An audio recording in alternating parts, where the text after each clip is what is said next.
Well, FEMA is something we can talk about later, but right now they're busy working, so we'll leave it at that. Go ahead. Are you investigating whether some of the cuts to the federal government left key vacancies at the National Weather Service or the Emergency Coordination? No, They did not. They did. I'll tell you, if you look at that what a situation that all is, and that was really the Biden setup. That was not our setup. Compounding the issue, what looked like a shrug from Donald Trump when he was confronted with questions about the possibility that the federal government fell short in warning Texas residents. The New York Times reports this, quote, crucial positions at the local offices of the National Weather Service were unfilled as severe rainfall inundated parts of central Texas on Friday morning, prompting some experts to question whether staffing shortages made it harder for the forecasting agency to coordinate with local emergency managers as floodwaters rose. It's Ken Harbaugh with the MeidasTouch Network. I am so tired of being told not to politicize tragedies like the one still unfolding in Texas. While thoughts and prayers are offered by Republicans, the Democratic Party has been sounding the alarm for years about what happens when you ignore science and when you gut the government agencies charged with keeping Americans safe. This is political. And I hope, as someone with roots in the Texas Hill Country, where my mom still lives, that enough Texans will rise up and demand better leadership. It's not as if they're lacking in real leaders to choose from. They just have to get past the charlatans like Ted Cruz and John Cornyn. One of those real leaders is Terry Vertz, a former Air Force F-16 pilot and an astronaut who commanded the International Space Station and who is now running for the U.S. Senate in Texas. I spoke to Terry about the utter failure of leadership in both Texas and at the national level to perform the basic functions of government. Here's our conversation. Apologies in advance for Terry's video quality. Trust me, it doesn't affect the substance of our conversation. And if you sign up for my Substack page, every dollar raised in July and August will go directly to flood relief in Texas. Thanks. Welcome to the Ken Harbaugh Show. My guest today is Terry Vertz. He's a former astronaut, commanded the International Space Station, and he's a retired U.S. Air Force colonel. Terry, what have you been doing with your life? Living the dream, Ken. Living the dream. It's been pretty awesome. I was one of those lucky kids. I got to do what I dreamt about when I was a boy. I had posters. I had an F-16 poster on my wall. I had a space shuttle, the all white original Space Shuttle Columbia poster, and I was a lucky kid. I got to do what I dreamt about. Awesome. Well, I wish we could just reminisce and share flying stories and talk with our hands, but stuff is falling apart in Texas. And yeah. I know why you're running. It's because the system is breaking down all around us. We have a federal government that is not just ineffective, it is actually working against regular Americans. And I think you see that come to a head in moments of crisis that, leadership conveniently blames on acts of God or whatever. Mm-hmm.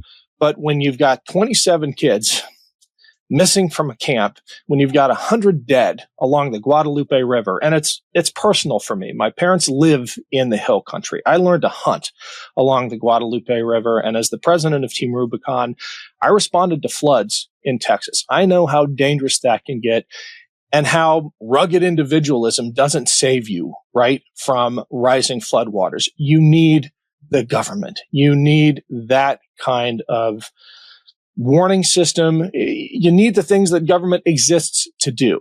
Give me your perspective as a Texan on the aftermath of this horrific disaster.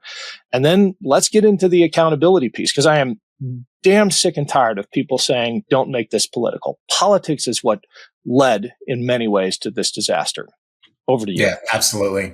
I share your outrage, Ken. Look, I love that part of Texas. As we know, it's one of the most beautiful places on earth.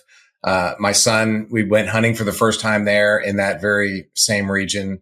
It's not an unknown thing. This is the Republicans are wringing their hands like, who could have known this was going to happen? Single party rule here in Texas for over 30 years has been really bad. I mean, it's even been deadly.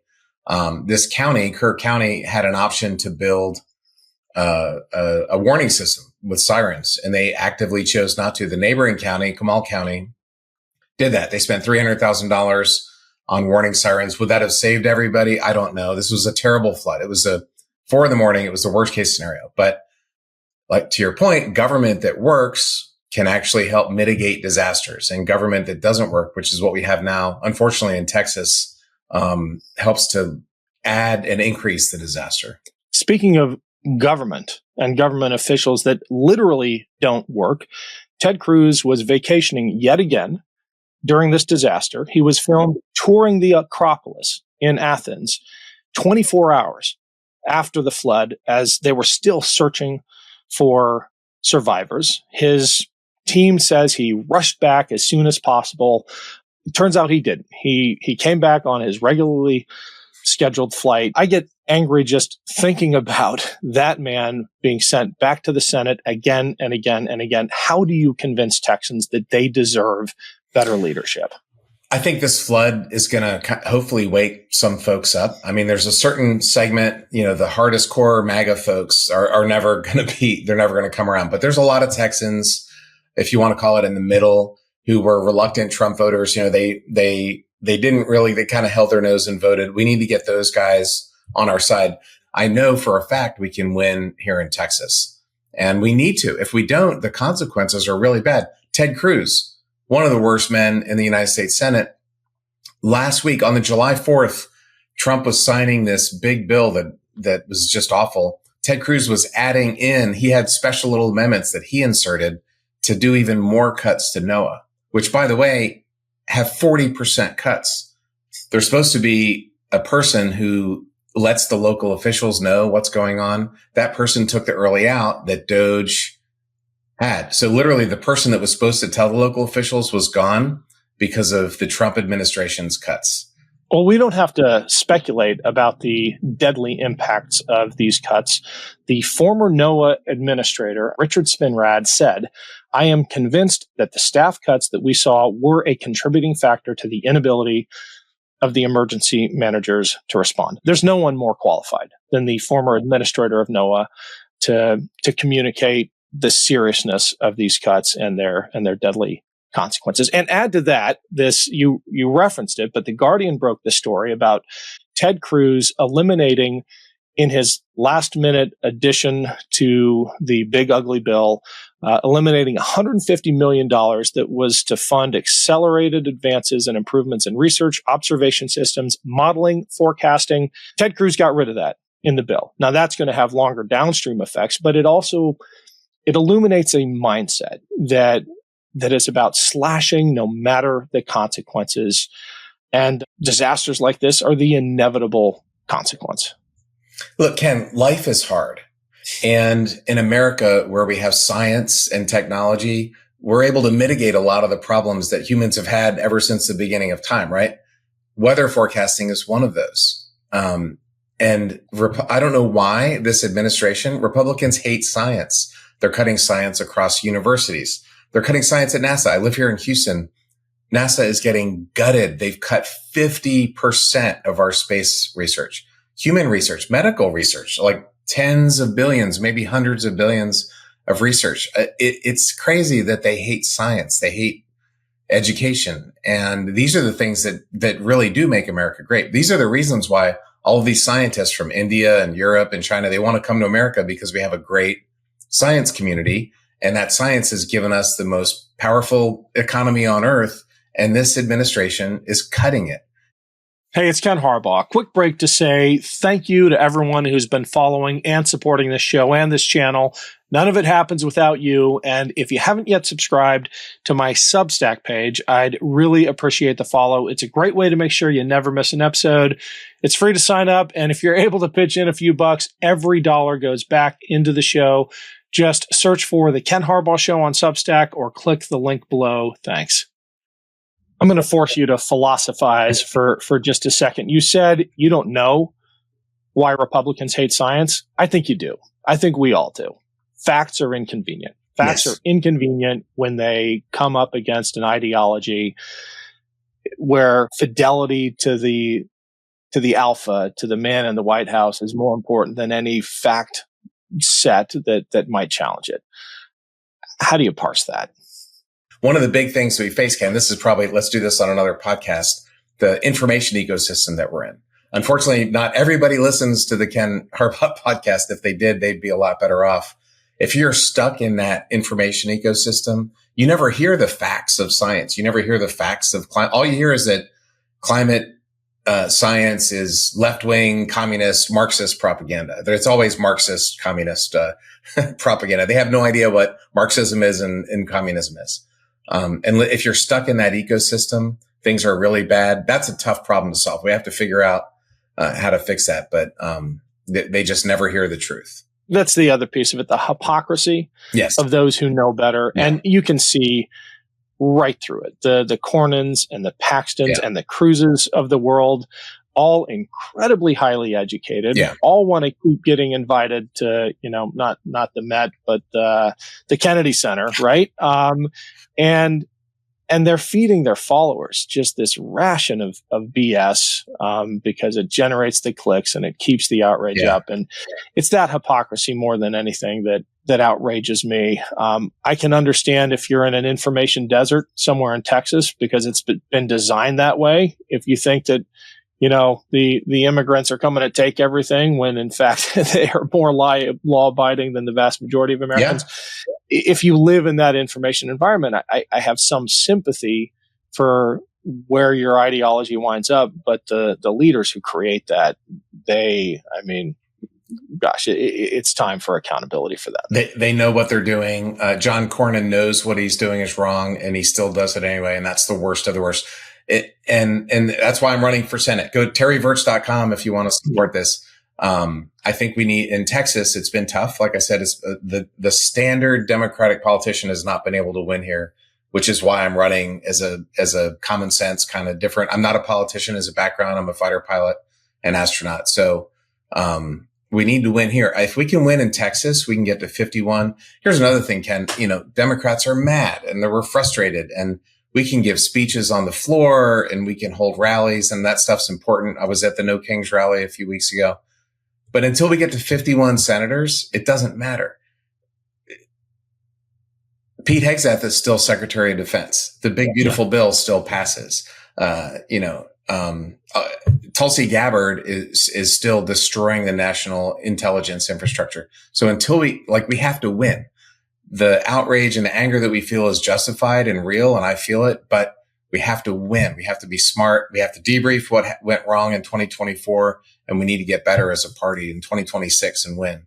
And in Texas, in order to do that, we're going to have, it can't just be, if we get all the Democrats to vote for the senator, we're going to get 40%, and we can be proud of ourselves. Like, if we're going to get to 51%, we have to get the reluctant Trump voters and those kind of middle of the road guys. They help, they couldn't handle it. That's another podcast. We have a lot of podcasts we need to do, but we got to get those folks to get to 51% here in Texas. And if we do, then I think we'll get to 51 votes in the U.S. Senate. Well, I think there are a lot more of those folks than people think. Certainly a lot more now that, a natural disaster is staring you in the face. They're going to run out of excuses eventually saying this is Joe Biden's fault somehow. And I sure hope Texans are as mad as I am about what is happening. Terry, we're going to leave it there, but we're going to actually end with your campaign video, one of my favorites. Thanks for joining us. Let's check in again soon. Thanks for having me on, Ken. From orbit, Earth takes your breath away. It felt like seeing creation from God's point of view, something no human was meant to see. But amidst that beauty, danger is never far. You learn fast that chaos is lethal, so you adapt, you solve problems, and you lead because your lives depend on it. Down here, Trump's chaos must be stopped. The corruption is overwhelming. Our Constitution is under attack, and MAGA wants corrupt Ken Paxton in the Senate, abusing the power of his office. This crisis is real, but leadership is MIA. We will win. Attacking emergencies to solve problems, that's what I do. I was raised in a family with more union cards than college degrees. At 17, I joined the Air Force and eventually became an F-16 pilot. I flew 45 combat missions over Iraq, tested the world's fastest jets, and commanded the International Space Station. I've always lived by the Air Force's core value, service before self. After every mission, we debrief.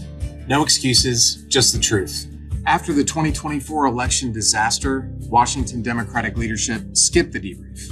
While chaos spreads, they cling to the same old bankrupt ideas that they, and not voters, should pick our candidates, and that we should run the same old tired playbook again, hoping for a different outcome. This moment demands something different. Honesty, courage, and a clean break from the past. I'll make it my mission to fight for Texans every day. Texas farmers crushed by Trump's insane tariffs. Texas workers buried with rising costs. Texas kids hit with education cuts. And Texas communities kicked off Medicaid. I've risked my life for this country, and I'll fight anyone trying to destroy it. I'm an American first, a Texan second, and a common sense Democrat third. It's time for new leadership. I'm Terry Vertz, I'm running for U.S. Senate, and I'm ready for my next mission.